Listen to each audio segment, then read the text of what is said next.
Assalamualaikum. Saya Muhammad Ismail bin Ismail Zaki. Nombor metrik 03 DKA 21 F1085. Nama saya Muhammad Aziz Syamil bin Muhammad Syafri. Nombor metrik 03 DKA 21 F1005. Assalamualaikum, nama saya Muhammad Adnan bin Zazali. Nombor metrik 03 DKA 21 F1124. Assalamualaikum warahmatullahi wabarakatuh dan salam sejahtera. Saya Kusyarizan bin Kuhamidun dari Jabatan Kejuruteraan Awam. Nombor metrik 03 DKA 21 F1050. Okey, ini adalah rumus spesifik plan yang kami ingin terangkan.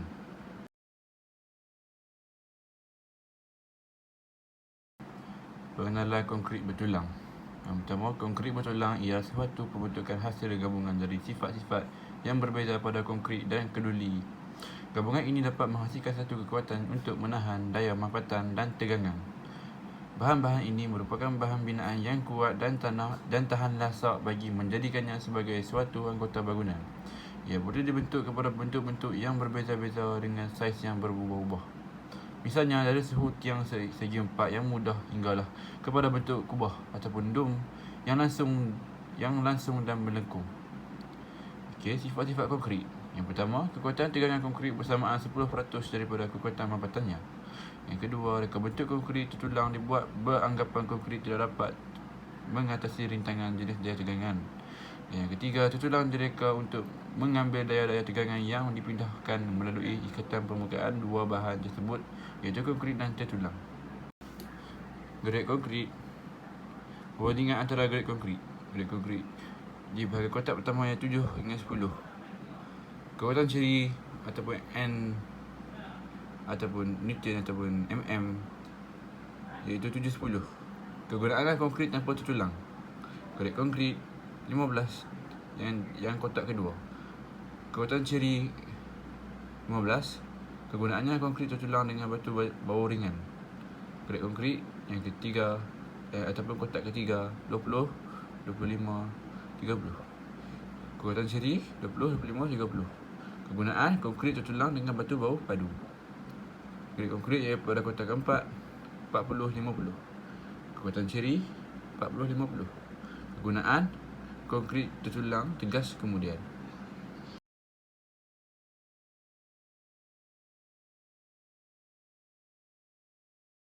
Konkrit ialah bahan yang dihasilkan daripada campuran simen, batu bau halus, batu bau kasar dan air mengikut kadar campuran yang tertentu dan dibiarkan mengeras untuk membentuk struktur tertentu.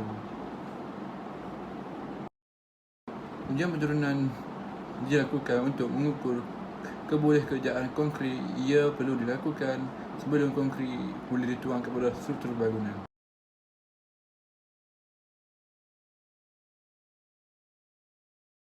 Peralatan yang digunakan untuk membuat sound test ialah first tram atau coil terbalik, iaitu tingginya 300 mm, diameter atas 100 mm dan diameter bawah 200 mm. Rod pernadak berdiameter 16 mm, pembaris keduli, penyolot dan sudik.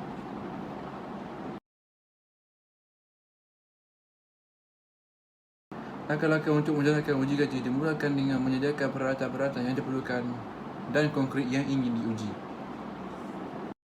Semua bahan bancuhan konkrit iaitu batu bau kasar ataupun agregat, batu bau halus atau pasir dan simen ditimbang mengikut kadar nisbah bancuhan konkrit yang akan disediakan. Yang kedua, batu bau halus ataupun pasir dan simen serta batu bau kasar ataupun agregat dicampur seterusnya, digaul rapi di atas tray atau menggunakan mesin penggaul.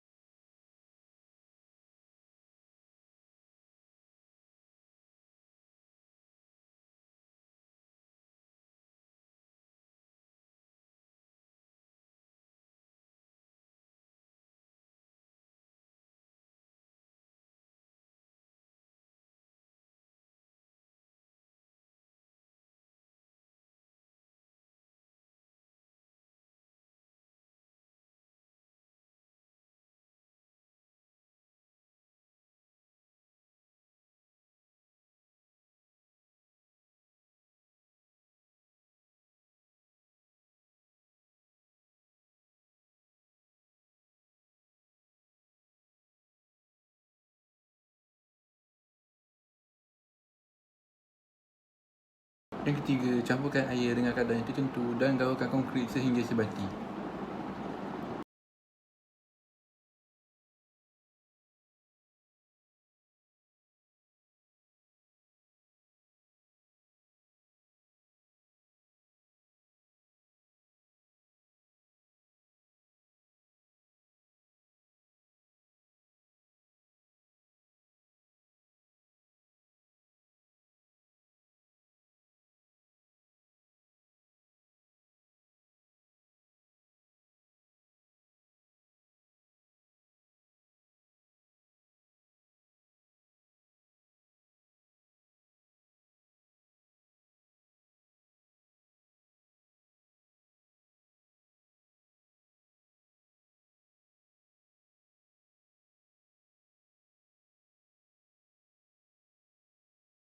Langkah yang keempat, isikan kol dengan konkrit 1/3 bahagian ketiga kol untuk lapisan pertama dan seterusnya padatkan lapisan tersebut dengan 25 kali hentakan bebas dengan menggunakan rod kelili.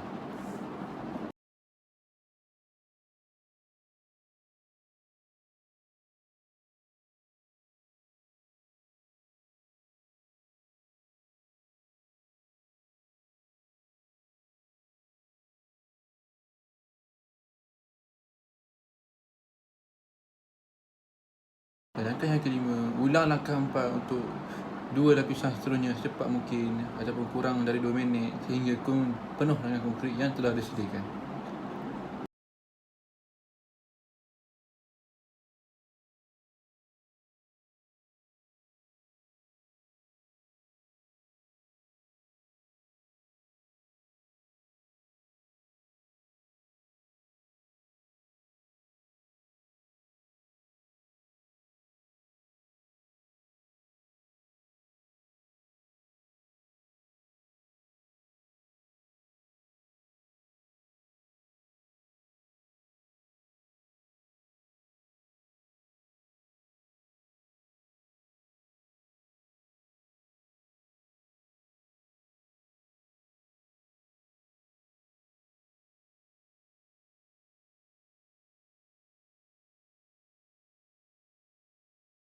Dan langkah yang keenam, permukaan di atas kon diparaskan dan segala kecembusuran di tapak acuan dikemas dan dibersihkan dengan berhati-hati.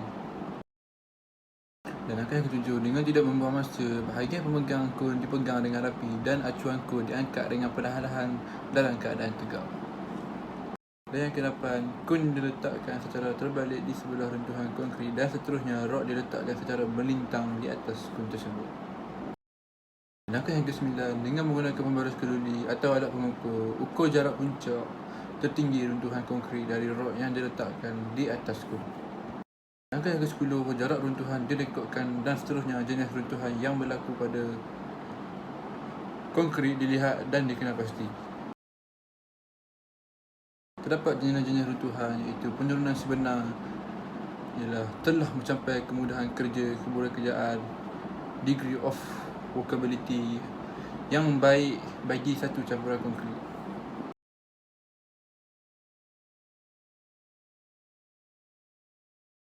Dan yang kedua, penurunan sifar ataupun zero slump campuran konkrit yang tegar atau keras pada keseluruhannya disebabkan kekurangan air.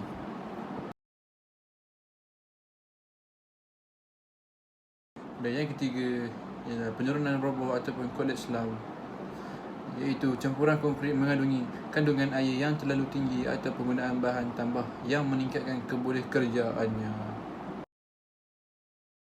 Yang terakhir itu penurunan receh ataupun shear slump, iaitu berlaku apabila campuran konkrit kekurangan air. Ini menunjukkan bahawa campuran itu mempunyai kurang kebolehkerjaan. Cube test ataupun ujian test. Ujian ini terhadap cube-cube berukuran 150 mm kali dengan 150 mm yang dibuat semasa menyediakan campuran untuk sesuatu pembinaan. Kekuatan mampatan diuji apabila cube tersebut telah mencapai umurnya 7 hari dan 28 hari. Nilai kekuatannya diperoleh akan dibandingkan dengan kekuatan reka bentuk konkrit. Sekiranya nilai kekuatan yang diuji itu mencapai sekurang-kurangnya kekuatan ciri bagi sesuatu grade konkrit, maka konkrit tersebut dianggap telah lulus ataupun memenuhi keperluan reka bentuk. Sebaliknya juga, jika kekuatan yang diuji itu kurang daripada kekuatan ciri, maka konkrit tersebut telah gagal dan langkah tertentu perlu diambil untuk menjamin keutuhan struktur yang terlibat. Jenis campuran konkrit 1 nisbah 2 nisbah 4. 1 mewakili simen, 2 mewakili pasir, 4 mewakili batu. Jenis campuran 1 nisbah 2 nisbah 4. Campuran ini adalah campuran yang biasa digunakan untuk segala kerja struktur konkrit bertulang dan juga untuk konkrit bertertulang dan juga untuk konkrit tuang dulu. 1 nisbah 1.6 nisbah 3.2. Campuran kuat sedikit daripada campuran 1 nisbah 2 nisbah 4. Ia biasa digunakan dalam kerja penanggungan air seperti tengguk penahan air. 1 nisbah 3 nisbah 6. Campuran ini adalah untuk dalam kerja konkrit yang banyak seperti tapak dan lantai konkrit. Nisbah campuran konkrit, nisbah bancuhan 1 nisbah 5 nisbah 10. Grade konkrit G10. 1 nisbah 3 nisbah 6. Grade konkrit G15. 1 nisbah 2 nisbah 4. Grade konkrit G20. 1 nisbah 1/2 nisbah 3 G25. Penyediaan konkrit di tapak bina. Kaedah isi padu. Berdasarkan isi padu simen, pasir dan batu baur yang diperlukan untuk setiap kelompok bancuhan konkrit. Diukur menggunakan kotak-kotak penyukat yang telah ditentukan dengan beberapa ukuran yang berbeza.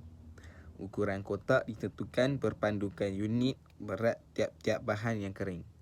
Kaedah ini tidak begitu tepat dan hanya sesuai untuk kerja-kerja yang kecil sahaja. Kaedah timbangan.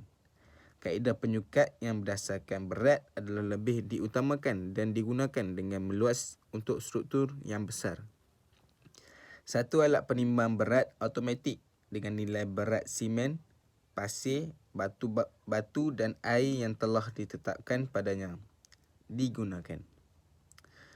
Penyukat dilakukan secara sistematik dan tepat untuk setiap kelompok bancuhan konkrit.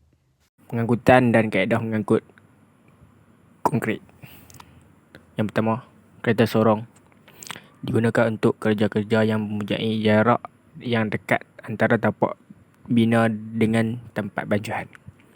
Dapat mengurangkan kos kerana kerja yang digunakan adalah tidak melibatkan kos penyelenggaraan yang mahal. Yang kedua, kren digunakan untuk projek yang besar. Konkrit akan dimasukkan ke dalam satu bekas iaitu timba, dilengkapi dengan satu pintu kolong di bawahnya. Pintu kolong bertujuan memudahkan kerja-kerja penuangan konkrit ke dalam acuan dari timba besar. Yang ketiga, pelongsor digunakan untuk kerja-kerja yang tempat bancuhannya terletak di atas dan tapak binanya di bawah. Kerja-kerja untuk mengelongsor konkrit adalah penting untuk mengelakkan berlakunya pengasingan yang boleh mengurangkan kekuatan konkrit. Yang keempat, pam menggunakan sejenis pipe yang mempunyai saiz. Diameternya sebesar 150 mm. Konkrit dipam melalui pipe tersebut dari tempat digaul ke tempat ia hendak dituangkan. Ia perlu diawasi untuk mengelakkan berlakunya pengasingan. Pipe hendaklah sentiasa dibersihkan untuk mengelakkan daripada tersumbat. Menuang dan meletakkan konkrit. Kaedah menuang konkrit. Yang pertama, konkrit basah perlu dituang ke dalam acuan mengikut cara yang terbaik untuk mengelakkan berlakunya pengasingan dan lelehan. Ia juga perlu dituang mengikut urutan yang teratur dari satu struktur ke satu struktur yang lain. Yang ketiga, penuangan perlu dilakukan secara berlapisan dengan tebal setiap lapisan adalah antara 300 hingga 450 mm. Dan pemadatan perlu dilakukan sebaik sahaja konkrit ditempatkan. Cara meletakkan konkrit.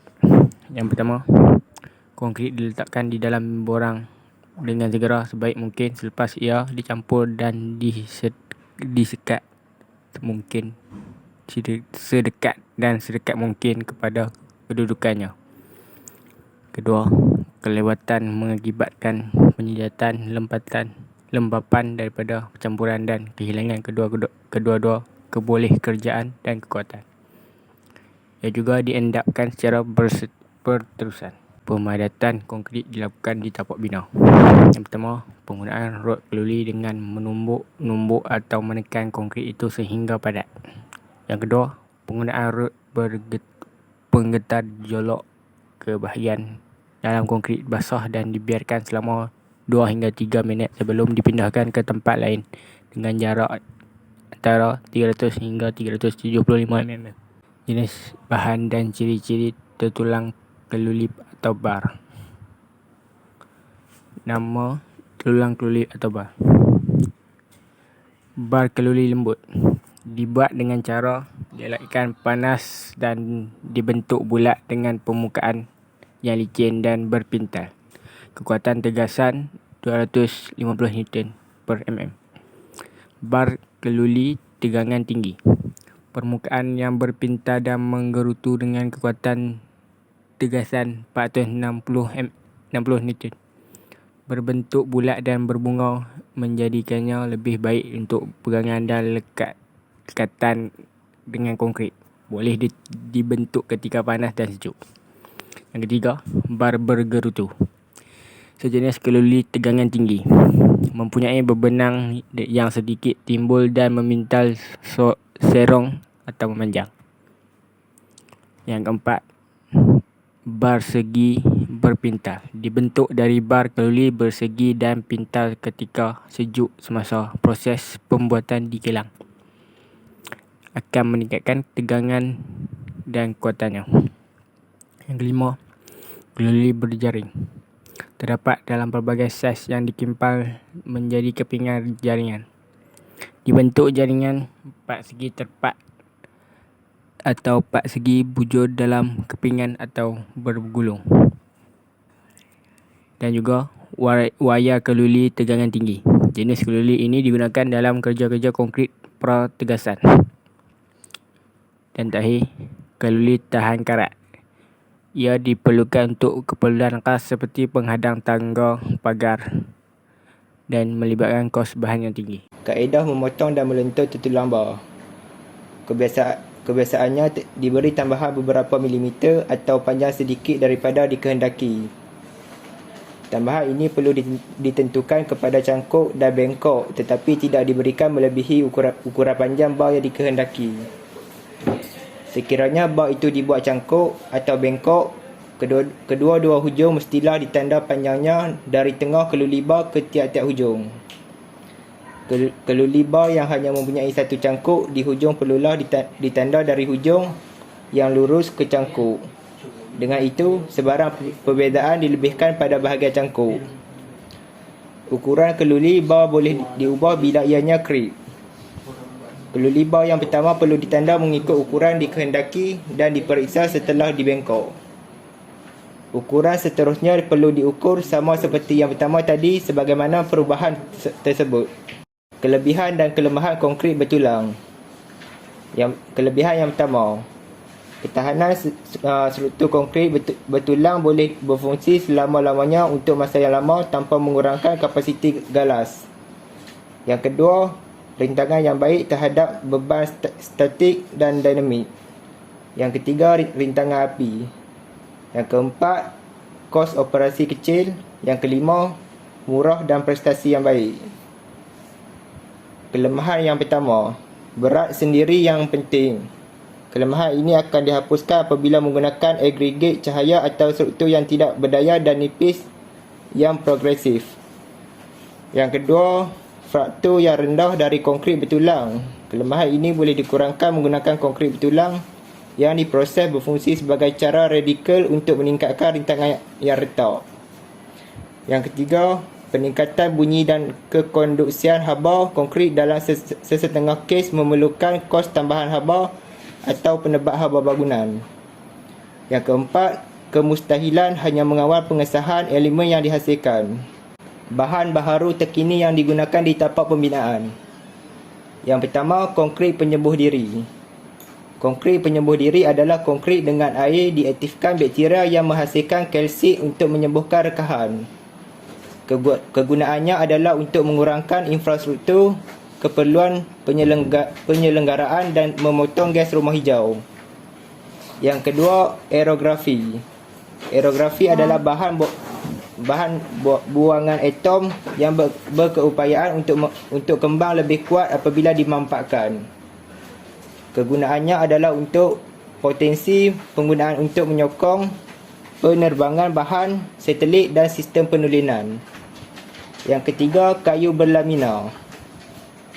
Kayu berlamina menggunakan kos yang rendah dan berkembang pesat, bahan yang boleh meluas ke bentuk dan struktur yang berbeza. Kegunaannya adalah untuk bangunan tahan gempa, mencipta baru bentuk seni bina dan keluli tulang. Masalah yang berlaku di tapak pembinaan dan cara mengatasi. Yang pertama, kekurangan bahan binaan. Cara mengatasi, menyediakan jadual atau senarai semak untuk bahan binaan yang diperlukan di tapak terlebih dahulu. Yang kedua, kemalangan dan kecederaan. Memastikan pelaksanaan prosedur keselamatan kesihatan di tapak tanpa ada kompromi. Yang ketiga, bahan binaan yang dibekalkan tidak berkualiti.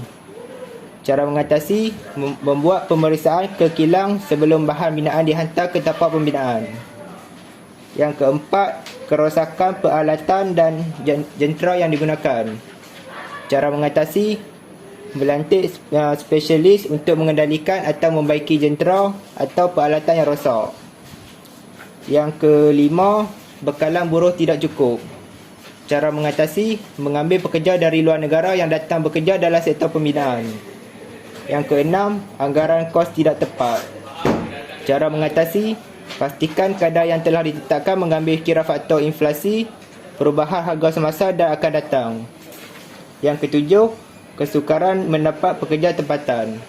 Cara mengatasi, menyediakan kontraktor melantik pekerja lebih awal. Yang terakhir adalah mogok oleh pekerja di tapak pembinaan. Cara mengatasi, menyediakan intensif dan pelbagai kemudahan. Sampai di sini saja penjelasan kami.